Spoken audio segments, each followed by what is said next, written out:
Hello students, welcome back to our channel. आज हम लोग बात करेंगे फीचर्स ऑफ बिजनेस इन्वायरमेंट के बारे में। तो चलिए शुरू करते हैं। फीचर्स ऑफ बिजनेस इन्वायरमेंट, इसमें क्या क्या चीज़ें आती हैं। पहला आता है इंटीग्रल, दूसरा uncertainty and risk, relativity, dynamic, internal and external forces, opportunities and threat, complexity. कोशिश करिए सबसे पहले आप हेडिंग्स को लर्न कर लीजिए। एग्ज़ाम में अगर आपने सही हेडिंग्स लिखे हैं तो आपको मार्क्स अच्छे मिलेंगे। एक्सप्लेनेशन तो मैं आपको बता ही दे रहा हूँ, तो पहले आप हेडिंग्स को लर्न करने की कोशिश करिए। चलिए शुरू करते हैं इसके एक्सप्लेनेशन को लेके। तो पहला एक्सप्लेनेशन है इंटीग्रल। तो business is an integral part of any environment is an integral part of any business. No business can work in the isolated manner. Environment influences business and also get affected by its activities. उसका मतलब क्या हुआ? तो जो business environment है वो हर एक business का, मतलब जो इन्वायरमेंट है वो हर एक बिजनेस का एक इंटीग्रल पार्ट है। एक ऐसा इंटीग्रल पार्ट मतलब जो कि कनेक्टेड है बिजनेस के साथ। अगर आप बिजनेस कर रहे हैं तो बिजनेस इन्वायरमेंट तो रहेगा ही, मतलब एक इन्वायरमेंट तो रहेगा ही। ठीक है, तो आप इन्वायरमेंट को आप अवॉइड नहीं कर सकते। ठीक है, वो आपके बिजनेस को इफ़ेक्ट करेगा ही। वो इन्वायरमेंट कुछ भी हो सकता है, आपके आसपास के लोग, आपके आसपास की कम्युनिटी, या फिर आपके आसपास लोग कैसा बिजनेस कर रहे हैं, लोग कैसा प्रोडक्ट ख़रीद रहे हैं, लोग एजुकेटेड हैं कि नहीं हैं, लोग अनएजुकेटेड हैं। तो ये सब जितनी भी अलग अलग चीज़ें हैं वो आपको बिज़नेस को डेफिनेटली इफ़ेक्ट करेंगी। तो आपको ये समझना है कि जो बिज़नेस का एक इन्वायरमेंट होता है, ठीक है, उससे आप बच नहीं सकते। आपके पास हमेशा एक सॉल्यूशन होना चाहिए उस पर्टिकुलर चीज़ों को ट्रेस करने के लिए। अगर आप उसको ट्रेस कर लेते हैं, आप समझ लेते हैं, तो आप एक नया ऑप्शन निकाल लेंगे और वहाँ बिज़नेस आपका सर्वाइव कर जाएगा। लेकिन आप ये सोचिए कि आपके हिसाब से चीज़ें होंगी तो ये पॉसिबल नहीं है। ठीक है, क्योंकि इन्वायरमेंट हर जगह का अलग अलग होता है और बिजनेसमैन को ही उस इन्वायरमेंट को समझना पड़ता है और अपने बिजनेस को उस तरीके से करना पड़ता है कि वो बिज़नेस सक्सेसफुल हो जाए। तो क्लियर है, जो भी हमारा इन्वायरमेंट होता है वो बिज़नेस का इंटीग्रल पार्ट होता है, वो बिज़नेस से अलग नहीं हो सकता। आप ये नहीं कह सकते कि हमारे यहाँ बिज़नेस मेरे हिसाब से चलेगा। आपको जो भी एरिया में, जिस भी सराउंडिंग में या फिर जिस भी टाइप का बिज़नेस कर रहे हैं, आपको वहाँ के उस तरीके के रूल्स तो फॉलो करने ही पड़ेंगे। उस इन्वायरमेंट को आपको समझना ही पड़ेगा। क्लियर है, चलते next. Uncertainty and risk. Uncertainty implies lack of precise forecast of future happening. There is no single best way to address the environment uncertainty. तो अनसर्टेनिटी का मतलब हो गया अनिश्चितता। कोई भी चीज़ कंफर्म तो होती नहीं है बिजनेस में। कभी भी कुछ भी चेंजेस हो सकते हैं। ठीक है, बस खाली आप एक तरीके से कुछ मेजर्स लेके चल सकते हैं। ठीक है, कि कुछ होगा तो ऐसे बच जाएंगे। तो ये अनसर्टेनिटी और रिस्क हमेशा बना रहता है बिज़नेस में। इन्वायरमेंट कब चेंज हो जाएगा, कब बिज़नेस में प्रॉब्लम आ सकती है, कब कोई अपॉर्चुनिटी मिल सकती है। तो दोनों ही चीज़ें हैं, ऐसा नहीं केवल प्रॉब्लम ही है, लेकिन अनसर्टेनिटी में कुछ भी हो सकता है। जैसे एक एग्ज़ाम्पल लेते हैं, जैसे मान लीजिए एक वेयर हाउस है, आपका बिज़नेस का वेयर हाउस है। अब वहाँ पे शॉर्ट सर्किट हो गया, आग लग गया। ये क्या है, अनसर्टेन रिस्क ही है। तो इससे बचने के लिए आप क्या कर सकते हैं, आप स्टार्टिंग में ये बिज़नेस स्टार्ट कर रहे हैं तो अपने वेयर हाउस का, अपने गुड्स का आप पहले ही इंश्योरेंस करा लीजिए। अगर कोई अनसर्टेनिटी या फिर रिस्क आती है तो उस कंडीशन पे आपके पैसे इंश्योरेंस के मिल जाएंगे। ठीक है, तो ऐसे ही जो अच्छे बिजनेसमैन होते हैं वो अनसर्टेनिटी और रिस्क को टैप करने की कोशिश करते हैं। ठीक है, और बहुत हद तक सक्सेसफुल भी हो जाते हैं। ठीक है, क्योंकि उनके एक्सपीरियंसेस उनको बताते हैं कि कैसे चीज़ों को टैप करना है। उनको पता है कि हाँ, एक वेयर हाउस है तो वहाँ पे शॉर्ट सर्किट का रिस्क बना है, ऑफिस है तो वहाँ पे भी शॉर्ट सर्किट का रिस्क बना है। तो ये सब जगहों पे वो अपना इंश्योरेंस करा लिए।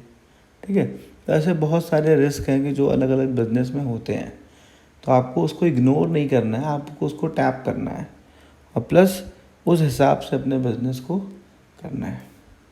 चलिए आते हैं next, relativity. Business environment is a relativity concept. The business environment shall be different from different business group. तो हर एक बिजनेस का अपना अलग बिजनेस इन्वायरमेंट होता है। कोई जनरल स्टोर चला रहा है तो उसका अपना बिजनेस इन्वायरमेंट है, कोई मेडिकल स्टोर चला रहा है तो उसका अपना बिजनेस इन्वायरमेंट है। तो बिजनेस के हिसाब से, लोकेशन के हिसाब से बिजनेस इन्वायरमेंट चेंज होता रहता है। तो बीइंग अ बिजनेसमैन आपको हमेशा ये चीज़ ध्यान में रखनी है कि कब आपको क्या अप्लाई करना है, कब आपको क्या चीज़ें रोकनी है। ठीक है, तो रिलेटिवली कॉन्सेप्ट का मतलब होता है कि रिलेटिविटी कॉन्सेप्ट का मतलब होता क्या है कि बिज़नेस जो है, अलग अलग बिज़नेस में आप जब एंटर करोगे तो सब जगह आपको डिफरेंट बिजनेस इन्वायरमेंट मिलेगा। अलग अलग सिटीज़ में आप एंटर करोगे, अलग अलग कंट्रीज़ में आप एंटर करोगे, तो हर जगह आपको अलग तरीके का बिजनेस इन्वायरमेंट मिलेगा। तो आपको क्या करना है, पहले बिजनेस इन्वायरमेंट को समझना है, फिर अपने बिजनेस को करना है। चलिए नेक्स्ट आते हैं, dynamic. Business environments keep on changing with time. For example change in taste and consumer etcetera. तो बिजनेस इन्वायरमेंट जो है वो समय समय पर बदलता भी रहता है। कोई भी कंज्यूमर जो आपका है, आपने कोई एक प्रोडक्ट बनाया तो ऐसा नहीं वो ज़िंदगी भर आपका वही प्रोडक्ट खरीदता रहेगा। एक एग्जांपल ले लीजिए आप पार्ले जी का। पार्ले जी की जो बिस्किट्स हैं वो पहले कागज़ के रैपर में आती थी, ठीक है, अब धीरे धीरे उसको प्लास्टिक के रैपर में कर दिया, प्लस उसके डिज़ाइंस में भी कुछ चेंज कर दिया। ठीक है, तो ऐसा नहीं कि कोई भी एक प्रोडक्ट आपने बना दिया तो अब वही ज़िंदगी भर चलेगा। आपको कुछ ना कुछ मॉडिफिकेशन, कुछ ना कुछ नया उसमें वैल्यू ऐड करना ही पड़ेगा। आप वैल्यू ऐड करते रहेंगे तो बिज़नेस आपका बना रहेगा। आप कार का ही बिज़नेस देख लो, मारुति सुजुकी ने 800 लॉन्च की, ठीक है, उसके बाद अब उसका एक नया वर्जन उसने जब लॉन्च किया अल्टो, फिर अल्टो के बाद उसने लॉन्च किया अल्टो 800। ठीक है, तो ऐसे नई नई गाड़ियाँ आप देखोगे मार्केट में आती रहती हैं। टाटा का एग्जांपल ले लो, बहुत सारी नई नई कार्स वो लॉन्च करते रहते हैं, क्योंकि उनको पता है ना, जो कंज्यूमर है वो एक ही प्रोडक्ट खरीदते खरीदते उब जाता है। ठीक है, उसको लगता है अरे बहुत एक जैसा प्रोडक्ट है, तो समय समय पे आपको चेंज करना पड़ता है। इसीलिए हम लोग बोलते हैं बिजनेस एक डायनामिक इन्वायरमेंट है। नेक्स्ट आते हैं internal and external forces. Internal environment includes plan, policies etcetera. External environment includes customers, technology, factor etcetera. तो बिज़नेस जो है वो इंटरनल और एक्सटर्नल फोर्सेस से मिला हुआ है। इंटरनल का मतलब क्या हो गया, प्लान्स हो गए, पॉलिसीज़ हो गए, ये सब आपके इंटरनल फोर्सेस हैं।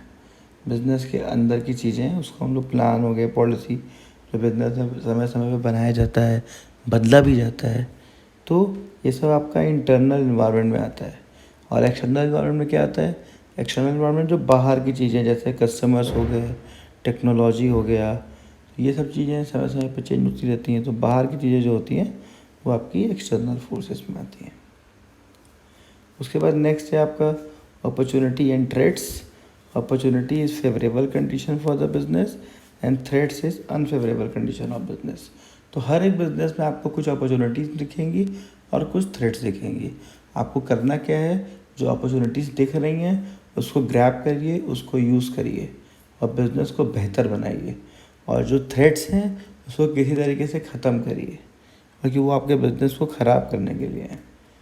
तो यही सब चीज़ें आपको ध्यान रखनी होती है जब आप बिज़नेस इन्वायरमेंट को समझते हैं। उसके बाद नेक्स्ट आया कॉम्प्लेक्सिटी। कॉम्प्लेक्सिटी में क्या बता रहा है, business comprises multiple diverse and interconnected factors. तो बिजनेस इन्वायरमेंट को कॉम्प्लेक्सिटी इसलिए कहा गया है कि इसको समझना बड़ा टफ है। आपने सोचा कि हाँ ये चीज़ इस वजह से हुआ है तो इस चीज़ को सही कर लेंगे तो सही हो जाएगा, तो ऐसा नहीं होता। कई बार तो आप सक्सेसफुल हो जाते हो, लेकिन कई बार आप सक्सेसफुल नहीं होते हो। क्यों? क्योंकि इतना कॉम्प्लेक्स इन्वायरमेंट होता है बिज़नेस का कि उसको समझने में भी टाइम लगता है। कभी कभी आप समझते हो कि आप सब समझ गए हो, लेकिन कुछ चीज़ें बाकी रहती हैं। तो ये सब चीज़ें आपको ध्यान में रखनी पड़ती हैं बिजनेस एनवायरनमेंट को लेके, कि ये जो कॉन्सेप्ट है बड़ा कॉम्प्लेक्स है, टाइम लगता है समझने में। समझ तो जाते ही हो, लेकिन टाइम लगता है। तो वही टाइम को आपको कम करना है, आपको जल्दी से जल्दी उन सब चीज़ों को समझना है ताकि आप करेक्टिव एक्शंस ले सको। इसीलिए बिजनेस एनवायरनमेंट को हम लोग कॉम्प्लेक्स कहते हैं। Thank you student for watching. हमारे चैनल को प्लीज़ सब्सक्राइब करिए, शेयर करिए। Thank you.